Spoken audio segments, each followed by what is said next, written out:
और अमित शाह गलत है, देशद्रोही है, गद्दार है। दोस्तों बहुत बहुत स्वागत करता हूं आप सभी का। आज संसद के सामने दिल्ली के जंतर मंतर पर एक सैलाब उमड़ पड़ा। आज एक बार फिर से देश के कोने कोने से छात्र दिल्ली के जंतर मंतर पर इकट्ठा होना शुरू हो चुके हैं। किस तरीके की तस्वीरें निकल कर सामने आ रही जंतर मंतर से आज। आखिर क्यों मांगा जा रहा है शाह का इस्तीफा? क्या अगले 24 घंटे में शाह इस्तीफा दे देंगे? दोस्तों आज की हमारी वीडियो बहुत ज़्यादा इम्पॉर्टेंट है। वीडियो को अगर आपने देखना शुरू किया है तो अंत तक देखिएगा, जिससे मुद्दा आपको आसानी से समझ में आ जाए। दोस्तों आज की सबसे बड़ी खबर यह है कि दिल्ली के जंतर मंतर पर गृह मंत्री शाह के इस्तीफे को लेकर आंदोलन शुरू हो गया है। इससे पहले जंतर मंतर पर जो आंदोलन हो रहा था वो धर्मेंद्र प्रधान के इस्तीफे को लेकर था, लेकिन इस समय युवा अब गृह मंत्री के इस्तीफे पर अड़ गए हैं। 24 घंटे का अल्टीमेटम दे दिया गया है। तो इस परिवार को अकाउंटेबिलिटी लेना चाहिए और उसे पूरे देश की जनता से माफी मांगना चाहिए और उसे इस्तीफा देना चाहिए। और जो बात हुई थी कि छात्रों पे FIR नहीं होगा और सरकार इससे पीछे हट रही है और सरकार चाहती है कि हमें डरा देंगे। आपने हमें 20 को मारा था, उसके बाद हमने सड़कों पे उतर के मजबूती से आपकी सत्ता की ईंट से ईंट बजा दी थी। तो अगर आप नहीं सुधरेंगे, आप हमारी बातों को नहीं मानेंगे, हमारे साथियों को नहीं छोड़ेंगे, तो इस देश का छात्र, इस देश के तमाम शोषित वर्ग के लोग फिर से उसी एकता के साथ, उसी मजबूती के साथ खड़े होंगे और बड़े बड़े डिक्टेटर्स, हिटलर जैसे और तमाम जगह पे जितने डिक्टेटर है उनको झुकना पड़ा। आप किस खीत की मूली हो, जनता चाहेगी, जब चाहेगी तब आपको उखाड़ के फेंक देगी। और जो हमें अधिकार मिला है, चाहे वो कॉन्स्टिट्यूशन में और हमारे आंदोलनों से अधिकार मिला है, हम उन्हें खत्म नहीं होने देंगे। तो जो लोग जंतर मंतर पहुंचे हैं उनकी एक ही डिमांड है, गृह मंत्री का इस्तीफा चाहिए। गृह मंत्री के इस्तीफे से कम छात्रों को कुछ भी मंजूर नहीं है। छात्र एक्टिविस्ट नेहा बोरा ने गृह मंत्री शाह पर तीखा हमला बोला है।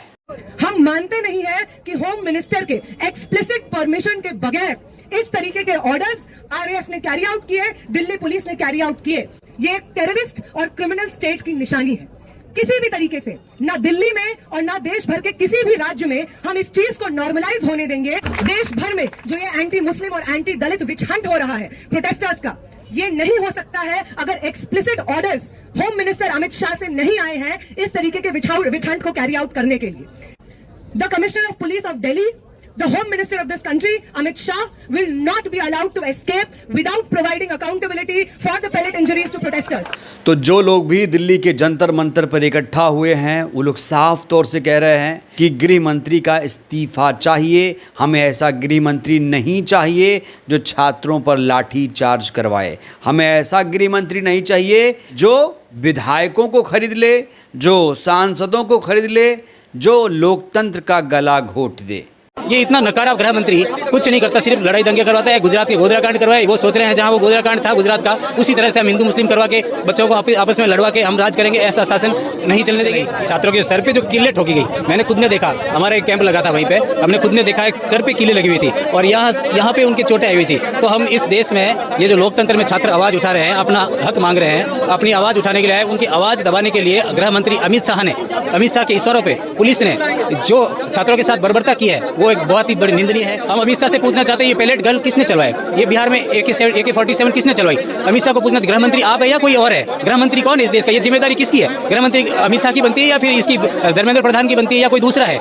तो गृह मंत्री के इस्तीफे के बाद जो पूरी सरकार है घिर चुकी है, संसद से सड़क तक संग्राम मचा हुआ है। इस समय दिल्ली पुलिस हेडक्वार्टर के बाहर भी आंदोलन प्रदर्शन शुरू हो गया है। अब जंतर मंतर तक ये आंदोलन सीमित नहीं रहा। दोस्तों यहां से जो तस्वीरें सामने आ रही हैं वो बेहद हैरान कर देने वाली हैं। यहां देखिए, दिल्ली पुलिस हेडक्वार्टर के सामने एक लड़की पहुंचती है शाह का इस्तीफा मांगने के लिए।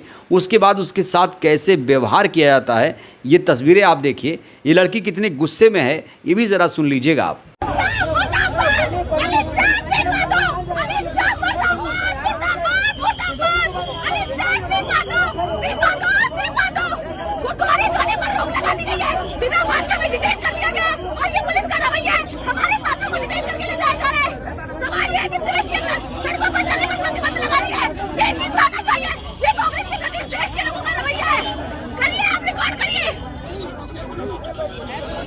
कांग्रेस की हो, आपकी हो, चाहे किसी के बाप की हो, गृह मंत्री का इस्तीफा लेना बहुत ही अनिवार्य हो चुका है। जिस तरीके से इन्होंने AK-47 बिहार में बच्चों के ऊपर चलवाया है, लाठीचार्ज दिल्ली के अंदर करवाई है, हर जगह लाठीचार्ज के साथ आंसू गैस के साथ साथ लड़कियों के शरीर रौंदने से लेकर कपड़े फाड़ने का काम इस बीजेपी सरकार ने किया है। तो अगर हम लोग इस गृह मंत्री का इस्तीफा नहीं लेते तो सबसे बड़ी भूल है। सरकार में बलात्कारी के अलावा, रेपिस्ट के अलावा, तड़ीपालों के अलावा, जिनका हिस्ट्री इतना गंदा है, उनके अलावा इस पार्टी में कोई भी बैठा नहीं है। तो हमें लगता है कि एक एक करके हर किसी का इस्तीफा लेना बहुत अनिवार्य है और आपकी मीडिया के द्वारा हर किसी से कहना चाहेंगे सड़क पर उतरिए, अपनी हक की लड़ाई हमें स्वयं लड़नी पड़ेगी। और सरकार चाहे बीजेपी की हो, कांग्रेस की हो, आपकी हो, चाहे किसी के बाप की हो, अकाउंटेबिलिटी देश की जनता मांगेगी और इसी तरीके से सड़क पे आने का काम देश की जनता करेगी और एक एक करके हर उस नेता का इस्तीफा लेने का काम करेगी जो देश के विरुद्ध काम करेगी। तो अब छात्र अड़ चुके हैं कि शाह का इस्तीफा चाहिए।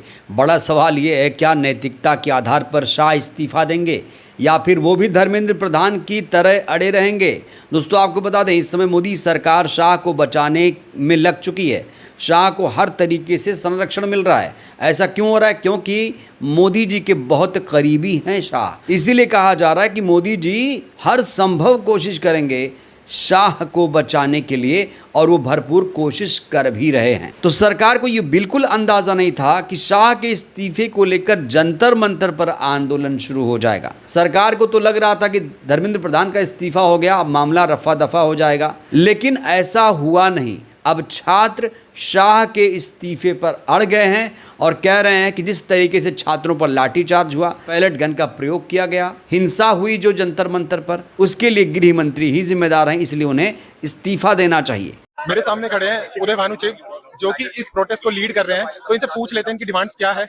उदय भानु जी, आप सड़कों पर उतरे, इस प्रोटेस्ट को लीड कर रहे हो, क्या डिमांड्स आपकी? डिमांड ये है कि अमित शाह का इस्तीफा चाहिए। जब तक अमित शाह इस्तीफा नहीं देता हम ये प्रोटेस्ट करते रहेंगे, क्योंकि अमित शाह के कहने पे लगातार हमारे देश के स्टूडेंट्स और यूथ के ऊपर वायलेंस हुआ है, लाठीचार्ज हुआ है, पैलेट गन चली है, बिहार में AK-47 भी चल गई, आंसू गैस की गोली भी चले हैं। तो अमित शाह इसके लिए अकाउंटेबल है, उनको इस्तीफा देना पड़ेगा। और 20 तारीख को जो लड़कियों के साथ भी बदतमीजी हुई थी, उसके लिए आप बिल्कुल यही तो ये इसके में अकाउंटेबल सिर्फ और सिर्फ अमित शाह है। इसलिए जब तक अमित शाह का इस्तीफा नहीं होता, नरेंद्र मोदी देश के युवाओं से माफी नहीं मांगते, हम प्रोटेस्ट करते रहेंगे और उनके इस्तीफे के लिए संघर्ष करते रहेंगे। ये बात कल राहुल गांधी जी ने संसद में उठाई थी, लेकिन उस पर उन्होंने कोई जवाब नहीं दिया। तो जब राहुल जी ने अमित शाह का इस्तीफा मांगा और उसको अकाउंटेबल बनाया और बताया कि वो अकाउंटेबल है, जो वायलेंस देश के युवाओं के साथ हुआ है, तो उनको मिर्चियां लगी और शर्म आनी चाहिए इनको। अगर वो कह रहे हैं अमित शाह को नहीं मालूम, अमित शाह देश का होम मिनिस्टर है।